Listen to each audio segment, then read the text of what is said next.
Magandang hapon mga Q, welcome po dito sa ating Facebook page, Kuya Q TV, sa aking YouTube channel, Super Q TV. Guys, Super Q TV po yung YouTube channel ko po ha, hindi po siya Kuya Q TV. Kasi pag Kuya Q TV guys, wala po talaga kayong makikita doon na ano. So, wala kasing Kuya Q TV na account sa YouTube. So, kung meron man, di ko lang alam. Pero pag sinesearch ko kasi yung Kuya Q TV, walang lumalabas. Super Q TV, lumalabas talaga yung YouTube natin at yung profile natin, same lang naman. Yan, yung pangalan na naman yung nag-iba. Yung Facebook natin, Kuya QTV, yung YouTube natin, Super QTV. So, dito po tayo guys sa Bless Kawayan. So, Bless Kawayan po yung nakikita niyo ngayon sa screen guys. Yan, yung Bless Kawayan ba mga Q ay sityo po siya na nandito po sa Kawayan. Sagot naman po dyan sa comment section guys. So, hindi tayo dumaan dun guys kasi dead end na po dun. So, siguro guys, kaya po siya tinawag na Bless Kawayan kasi sa paningin ko lang guys opinion ko lang naman ay blessed po yung mga tao na nandito. Kitang-kita nyo naman po sa larangan ng kanilang buhay. Sa estado ng kanilang buhay na parang hindi sila nakakaramdam ng hirap. Kasi yung bahay nila guys, napaka-konkreto. Gawa pa sa bato, gawa pa sa simento. Yung bubong nila ay gawa pa sa kolorop. Tapos ayan, meron pang ginagawa dyan guys na meron talagang firewall. So, pang ano talaga yun guys, para talaga yun sa mga malalakas na hangin. So, hindi uobra doon yung mga malalakas na hangin. Maliban na lang kung may lindol na talaga, wag naman sana. 'Di ba? So, ganun yung magandang design ng bahay guys, may firewall. So, hindi tayo dadaan dyan guys kasi dead end na po yan. Wala tayong tatagusan dyan. So, dito tayo dadaan para tagos tayo doon sa kalsada. Tapos, papunta tayo doon sa Kawayan Tugbungan. So, kita nyo naman guys, oh, grabe yung mga bahay dito. Tapos, yan pong may pader na yan na mahaba. Yan po yung Health and Wellness Center na nandito po kasi yan sa Bless Kawayan. Nilagay ng mayor natin, si Mayor Jessica Panambo. So, hindi pa po yan guys. Tapos, nag-vlog tayo dyan. So, sana napanood nyo po. Ang ganda po ng mga bahay nila dito. Oh. Yan, puro naka-gate. Puro nagbibisaya na ako dito guys. Puro lahat, konkreto talaga. Ayan, tapos ayan na po yung highway.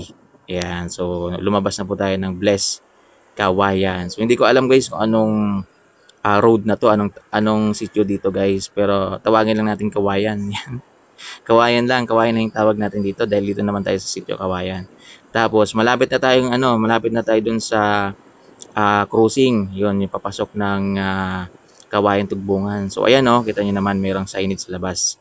Ayan, Kawayan Green Mosque. Ayan. So, pero hindi po tayo papunta ng Green Mosque guys ha.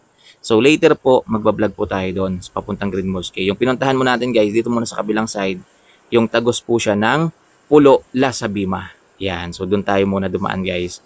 So, sa susunod po, magbablog po tayo papuntang Green Mosque kasi meron po tayong ipo-promote doon na isang litsunan guys. Yan. So, later yon. So, kita nyo guys. So, enjoy nyo lang muna yung nakikita nyo sa screen. Ayan. Mahaba-haba tong vlog na to guys. Halos abutin po siya ng 12 minutes. Ayan. Hindi kasi ako halos nag-cut dito guys para makita talaga lahat ng lugar o ng mga bahay na nandito po sa Kawayan. Yan, mula dun sa Bless Kawayan hanggang dito sa Kawayan Tugbungan.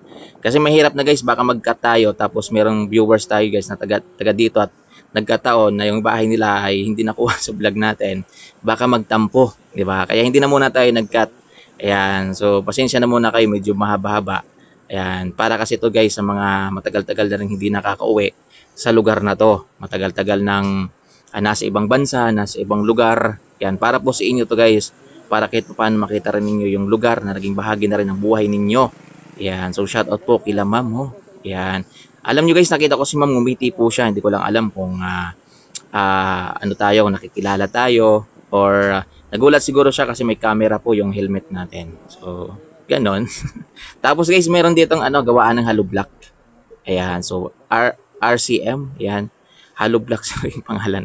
Balikan nyo na lang. Tapos guys, meron ditong mga gardening, ayan may mga tanim po dyan sa gilid ng kalsada, mga gulay, okra, ayan, tapos marami din po mga saging sa paligid, ayan, green na green po yung makikita mo dito, napakalamig ng lugar na to guys, kahit napakainit ng panahon na yan, ay malamig po siya dahil po sa marami po siyang kahoy, ayan, may mga papaya pa sa gilid, ayan, shout out po sa mga taga dito po sa Kawayan, Tugbungan na siguro to guys, no, yung nakikita ninyo, ayan, sana may mag-comment dyan kung Tugbungan pa yan. So, ayun kasi guys, kita yung signage. Ayan, no? Yan yung papuntang Green Mosque. So, Nagtanong pa nga ako dyan kay kuya kung part pa rin po yan ng Kawayan Tugbungan. Sabi niya, ito daw, Kawayan Tugbungan daw. Tapos, ayun kasi may pangalan, Green Mosque. So, may mosque po dyan guys. Pero hindi po tayo doon pumunta. Dito po tayo sa isang side. At ito po yung patagos sa Pulo Lasa Bima, mga Kyo. So, kita niyo naman guys. Hanggang dito po, napakaganda po ng pamumuhay ng mga tao dito. Hindi mo akalain guys na sa mga ganitong papasok na lugar ay may mga ganito pang mga bahay na mayaman talaga sa kultura. Mayaman sa kultura. Mayaman sa pamumuhay. Maganda yung pamumuhay. Ibig kong sabihin ganun. Yun, di ba? So, kita nyo naman, no? Shout out po sa mga may-ari ng bahay na yan. Grabe, napakaganda ng bahay nila. Tapos guys, ang ganda pa ng lugar nila. Kasi ano po hindi po siya main highway talaga. Kumbaga, yung mga dumadaan lang dito ay mga maliliit lang naman na sasakyan. Hindi po katulad ng nasa main road ka talaga na halos malalaking sasakyan na talaga yung dumadaan. Kaya minsan, nakakatakot. Pero dito, mga ano lang to, tricycle, yung maliliit na lang na sasakyan. So, ayan ganito pala dito guys. Grabe nakadaan na rin ako dito dati guys. Nung nasa price cash ako dito kami nag-deliver minsan. Pero matagal na yon. Ang tagal ko na rin hindi nakabalik dito. Kaya hindi ko nga masyadong alam guys kung ano na to, kung part pa rin po ito ng Kawayan Tugbungan. Kasi yung tagos niyan mga Q ay Pulo Lasa Bima na, di ba? So hindi ko alam kung baka Pulo Tugbungan. basta tingnan niyo na lang yung nakikita niyo yan sa screen, di ba? I-enjoy niyo lang guys. Alam ko may mga viewers tayo dito na merong memories sa lugar na yan. Yan, merong experience, merong naging part sa lugar na yan. Kung ano-ano yung sinasabi natin. Ayan ang ganda dito. Yun. Sarap dito guys, bumili ng lupa tapos magpatayo ng bahay. Kasi alam ko tahimik talaga yung lugar na to. Siguro pag gabi guys, medyo nakakatakot lang po siya. Pagbaguhan ka, di ba? Maninibago ka talaga. Kasi pag gabi siguro dito guys, napakatahimik. Di ba? Lalo pag dyan ka banda, dyan, wala nang halos mga kabahayan dyan guys, Bibihira na lang yung mga bahay. So, yun, nagtuloy-tuloy tayo guys. Tuloy-tuloy talaga tayo niyan. Medyo mahaba-haba nga yung vlog natin Umabot po siya ng kulang-kulang 12 minutes. So, kanina pa ako nagsasabi ditong mahaba yung vlog natin.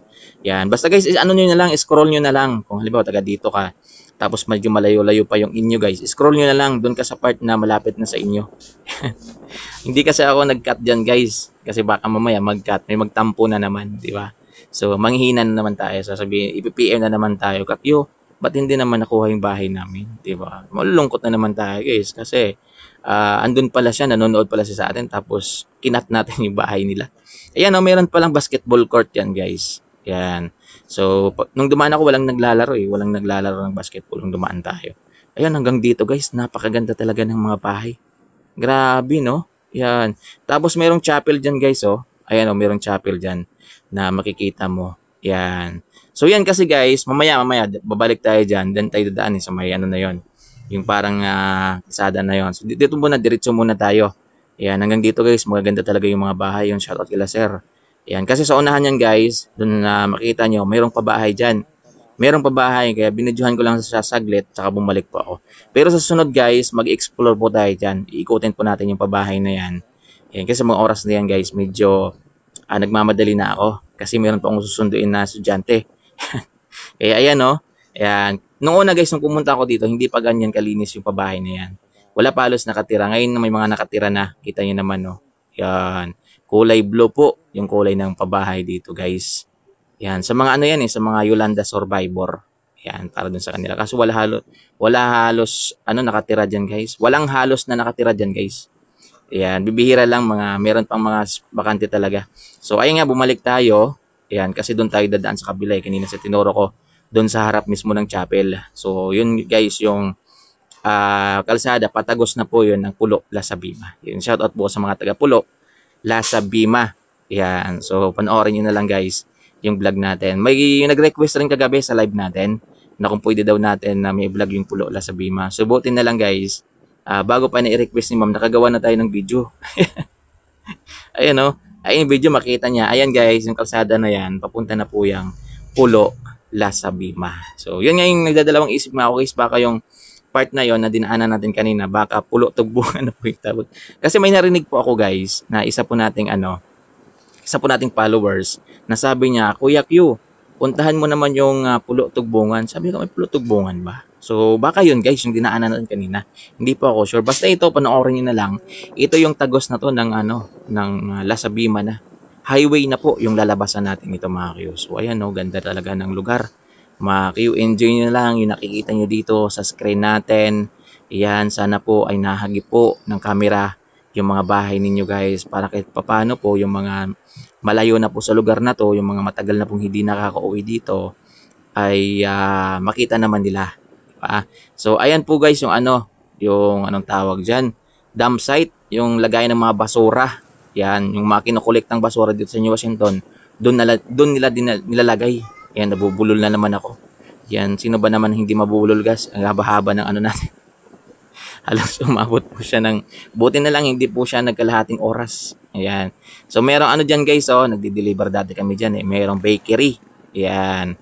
So ayan guys, may mga palayan din dito. Ayan, napakaaliwalas lang po talaga ng lugar. 'Di ba? Kung mga nasa Maynila ka ngayon, nasa ibang bansa ka ngayon, mamimiss mo talaga.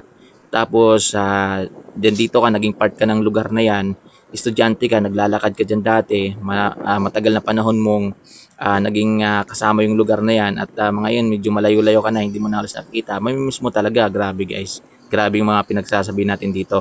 So ayun, malapit na po tayo guys sa makalabas dito po sa part po ng Pulo Lasabima. Kita mo guys, paikot lang naman pala yung paikot lang naman pala yung yung kalsada nila dito. So kalsada at kalsada pa rin talaga yung lalabasan mo. So yan guys, yung Pulo Lasabima. Yan. So maraming salamat po. Lasabima Road.